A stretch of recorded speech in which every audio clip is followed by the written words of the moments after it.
नमस्कार बच्चों।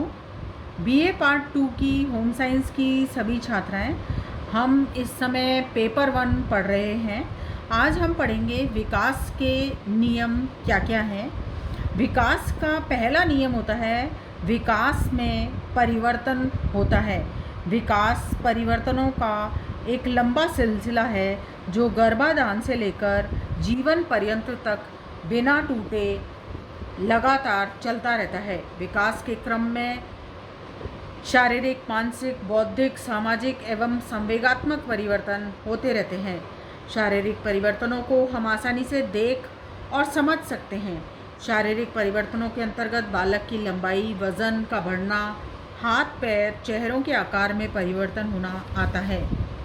विकास में परिवर्तन न केवल शारीरिक होते हैं बल्कि मानसिक, मनोवैज्ञानिक, बौद्धिक और संवेगात्मक भी होते हैं। विकास का एक निश्चित प्रारूप होता है। प्रत्येक प्राणी में, चाहे वो पशु हो या मानव, विकास का अपना एक निश्चित प्रारूप होता है। व्यक्ति के शारीरिक विकास दो दिशाओं में होता है। एक होता है मस्तकाधोमुखी दिशा में और दूसरा होता है निकट दूर दिशा में। मस्तकाधोमुखी दिशा का अर्थ होता है सर से पैर की तरफ शारीरिक विकास होना, यानी कि सबसे पहले विकास सर वाले भाग में, फिर धड़, फिर पेट, फिर पीठ और सबसे अंत में पैर वाले भाग विकसित होते हैं। निकट दूर विकास का अर्थ होता है कि विकास के क्रम में शारीरिक विकास पहले केंद्रीय भागों अर्थात सुषुम्ना नाड़ी के पास वाले क्षेत्र में होता है, उसके बाद दूर वाले क्षेत्रों में। उदाहरण के लिए शिशु के मस्तिष्क, गर्दन, धड़ और पेट के अंगों की क्रियाशीलता जल्दी होती है। वैसे तो मस्तिष्क और पेट की क्रियाएं तो गर्भकाल के समय से ही प्रारंभ हो जाती हैं, जब बालक माँ के गर्भ में पल रहा होता है। इसी तरह सामाजिक, मानसिक, भाषा, संवेगात्मक और बौद्धिक व्यवहार आदि विकास प्रतिमानों का एक निश्चित क्रम होता है। तीसरा होता है विकास में वैयक्तिक विभिन्नताएं होती हैं। यद्यपि बालकों के विकास प्रतिमानों में काफ़ी हद तक समानता देखने को मिलती है, परंतु हर एक बालक के विकास प्रतिमानों का अपना एक वैयक्तिक स्वरूप होता है। हर बालक की शारीरिक और मानसिक विकास के क्रम अपने विशिष्ट ढंग के होते हैं। विभिन्न बालकों के विकास दर एवं प्रतिमानों में पर्याप्त भिन्नता देखने को मिलती है। यहाँ तक कि एक बालक में विकास दर विभिन्न अवस्थाओं में भिन्न भिन्न हो सकती है। बालकों में व्यक्तिगत भिन्नताएं प्रमुख रूप से आनुवंशिक कारणों के कारण भी हो सकती हैं। समान आयु के बालकों की बुद्धि, तर्क शक्ति, स्मरण शक्ति, सामान्य ज्ञान, व्यवहार कुशलता, कल्पना शक्ति आदि में भी विभिन्नताएं रहती हैं। चौथा है विकास सामान्य से विशिष्ट की ओर होता है। विकास प्रक्रिया हमेशा सामान्य से विशिष्ट की ओर होती है। सबसे पहले बालक सामान्य अनुक्रियाएं करता है और बाद में विशेष क्रियाएं करता है। जैसे सबसे पहले हाथ, पैर और शरीर के अन्य अंगों पर उसका नियंत्रण नहीं रहता, इसलिए उसकी सारी क्रियाएं अनियंत्रित और अनियमित होती हैं। परंतु जैसे जैसे उसकी उम्र बढ़ती है, शारीरिक और मानसिक विकास होता है, सभी क्रियाएं सामान्य से विशिष्ट की ओर अग्रसर हो जाती हैं। वह अपने पूरे प्रयास से अपने उंगलियों से बालक किसी भी चीज़ को पकड़ने का प्रयास करता है। सबसे पहले बालक पूरे हाथ से किसी चीज़ को पकड़ता है, धीरे धीरे वो उंगलियों से पकड़ना सीखता है। इसी प्रकार से धीरे धीरे वो बोलना सीखता है, जिसमें वो पहले अटक अटक के अस्पष्ट आवाज़ें निकालता है और उसके बाद धीरे धीरे वाक्य बोलना शुरू करता है। मानसिक विकास में भी विकास का यही विकास अवस्थाओं के द्वारा अग्रसर होता है। मानव जीवन विभिन्न अवस्थाओं से होकर गुजरता है।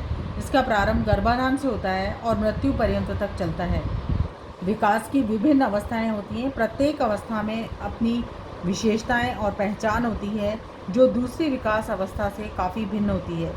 हालांकि विकास की पहली अवस्था आगे की अवस्था को प्रभावित करती है। विकास अधिगम और परिपक्वता का परिणाम है। बालक का शारीरिक और मानसिक विकास अधिगम और परिपक्वता इन दोनों ही के कारण होता है। इन दोनों से किसी एक की कमी हो जाने पर बालक का विकास प्रभावित होता है। बालक का चहुमुखी विकास नहीं हो पाता है।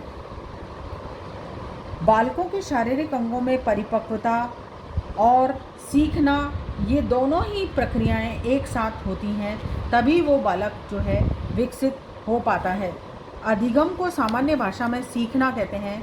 ये मानव की एक अर्जित प्रक्रिया है जो वातावरण पर आधारित और वातावरण से संबंधित प्रक्रिया है। परिपक्वता, ये वंशानुक्रम से संबंधित शारीरिक गुणों या क्षमताओं के विकास को ही परिपक्वता कहा जाता है। बालक के भीतर स्वतंत्र रूप से ये एक ऐसी क्रिया स्वतः ही चलती रहती है जिसके फलस्वरूप उसके शारीरिक अंगों में परिपक्वता आती है। विकास प्रतिमानों की भविष्यवाणी की जा सकती है, यानी कि विकास की अवस्था की अपनी कुछ प्रमुख विशेषताएं होती हैं। विशेषताओं की तीव्रता और मंदता को देख कर के हम बालक के संबंध में भविष्यवाणी कर सकते हैं कि वो आगे चल कर के क्या बनेगा। उसके बारे में ये कहा जा सकता है कि ये बालक बड़ा होकर के क्या बन सकता है। विकास एक निरंतर चलने वाली प्रक्रिया है। विकास निरंतर चलने वाली प्रक्रिया है जो कि गर्भाधान के समय से प्रारंभ होकर मृत्यु पर्यंत तक चलती रहती है।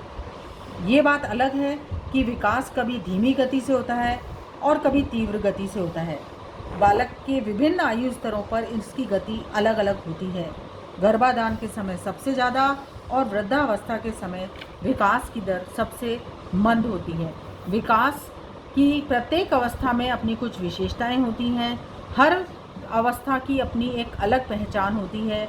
हर अवस्था के अंदर विकास दूसरी अवस्था से अलग होता है, लेकिन एक अवस्था दूसरी अवस्था को प्रभावित अवश्य करती है। विकास के विभिन्न स्वरूप परस्पर संबंधित होते हैं।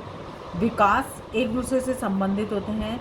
जिन बालकों का शारीरिक विकास जल्दी होता है उनका मानसिक, सामाजिक, बौद्धिक, संवेगात्मक विकास भी जल्दी होता है। जो बालक बुद्धि में, तर्क शक्ति में अधिक तीव्र होते हैं उन बालकों का जो विकास है वो अधिक तेज़ी से होता है। अर्थात सभी विकास एक दूसरे से संबंधित हैं। विकास की गति भिन्न भिन्न अंगों में अलग अलग होती है। विकास एक अविराम गति से चलने वाली प्रक्रिया है, परंतु सभी अंगों का विकास एक ही गति से एक ही समय पर नहीं होता है।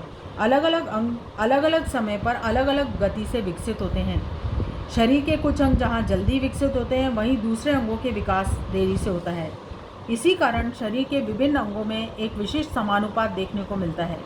गर्भावस्था में शिशु के सर का विकास ज़्यादा तेज़ी से होता है।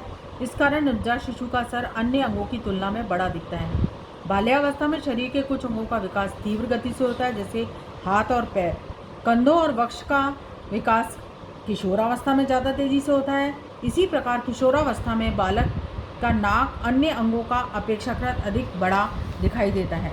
इस तरह से अलग अलग अवस्थाओं के अंदर अलग अलग अंगों का विकास की गति अलग अलग होती है। प्रारंभिक विकास उत्तरोत्तर विकास से अधिक महत्वपूर्ण होता है। ये हमेशा से ही कहा गया है कि किसी भी भवन की मजबूत नींव होगी तो उसका जो भवन है वो भी अच्छा होगा। अर्थात यदि बालक का सर्वांगीण विकास गर्भावस्था से लेकर किशोरावस्था तक अच्छी प्रकार से हुआ है तो उसको जीवन पर्यंत तक उस विकास का लाभ मिलता है और पूरी उम्र वो समुचित रूप से विकसित रहता है और उत्तरोत्तर उन्नति करता है। विकास के क्रम में संतुलन और असंतुलन की अवस्थाएं आती रहती हैं। अर्थात विकास क्रम में कभी संतुलन और कभी असंतुलन हो सकता है। ये अवस्थाएं परिवार, समाज, सहपाठी, स्कूल के साथियों के साथ अच्छा समायोजन होता है तो जीवन सरल और सुगम हो जाता है। इसीलिए कहा जाता है कि बालक का जो वातावरण है वो सकारात्मक होना चाहिए ताकि उसका विकास सही प्रकार से हो सके। विकास प्रतिमानों में स्थिरता पाई जाती है। प्रत्येक बालक के विकास की गतियों में भिन्नता देखने को मिलती है, लेकिन इसके बावजूद भी विकास की गति में स्थिरता पाई जाती है। और विकास प्रतिमानों की स्थिरता बालक के वंशानुक्रम एवं पर्यावरण से नियंत्रित होती हैं। धन्यवाद।